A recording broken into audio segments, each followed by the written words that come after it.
আমি কবি নয়, তবুও আজ কবিতা লিখতে ইচ্ছে হয় ফিলিস্তিনকে নিয়ে।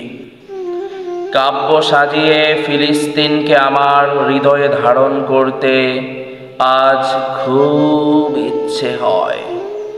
আমি সাহিত্যিক নয়, তবুও আজ সাহিত্য সাজাতে ইচ্ছে হয় প্যালেস্টাইনের সকল শহীদদের চির স্বপ্নকে নিয়ে। আমি গল্পকার নয়, তবুও আজ ফিলিস্তিনের নিত্যদিনের ঘটনা প্রবাহকে আগামী প্রজন্মের জন্য প্রেরণা, জিহাদের গল্পে সাজাতে ইচ্ছে হয়, যেন আগামীর পৃথিবী জানতে পারে ইসরায়েল নামক হিংস্র জানোয়ারগুলো বনের জানোয়ারকেও হার মানিয়েছিল। আমি গীতিকার নয়, কিন্তু আজ ফিলিস্তিনের সাহসী যোদ্ধাদের জন্য রণসঙ্গীত লিখতে বড় ইচ্ছে হয়। ইতিহাস নিয়ে পড়লেও এখন আর আমি ইতিহাস চর্চা করি না, কিন্তু আমার এখন ইচ্ছে হয় আল আকসার মুসল্লিদের উপর বর্বর হামলাকে আগামীর জন্য ইতিহাস লিখে যেতে।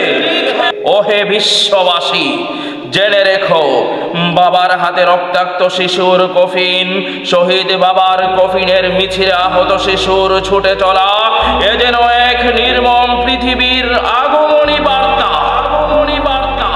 দুপাহারা পঙ্গু ফিলিস্তিনের মুজাহিদ যখন ইসরায়েলের কামানের সামনে পাথর নিয়ে বুক উঁচিয়ে দাঁড়িয়ে যায়, মিসাইলের সামনে যখন স্বামী ও সন্তানকে রেখে আমার ফিলিস্তিনি বোন পাথর নিয়ে যুদ্ধের ময়দানে মোকাবেলা করে, তখন আমার লিখতে নয়, শরীরের সমস্ত শক্তি দিয়ে গোটা পৃথিবীকে জানাতে ইচ্ছে হয়, চেয়ে দেখো হে পৃথিবী, ফিলিস্তিনের মজলুম জনপদের নারী ও শিশু আর ইমানের বলে বলিয়ান যুবকদের দিকে দেখো।